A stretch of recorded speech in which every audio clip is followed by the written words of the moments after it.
Today's lesson in math is lesson 10. The objective of the lesson was to model the distributive property with arrays, to decompose units as a strategy for multiplication. So I'm going to do problem 3B from the kids' homework. And what I have to do is explain the girl Adriana's calculation here.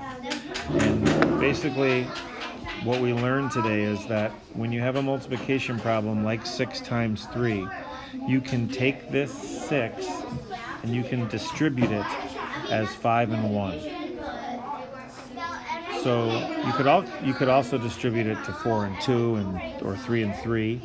But in this case, we're going to distribute it and break it up as to 5 and 1. So this becomes 5 times 3, and this becomes 1 times 3. So we're taking smaller multiplication problems to solve a bigger multiplication problem. So we know that 5 times 3 is 15, and we know that 1 times 3 is 3.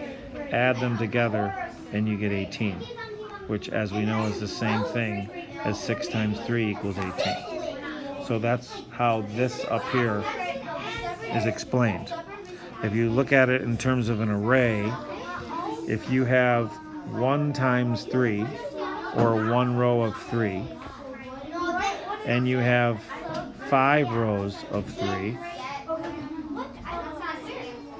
or 5 times 3, if you take these two arrays as two smaller arrays, put this whole array together, and you have 6 times 3, which equals 18.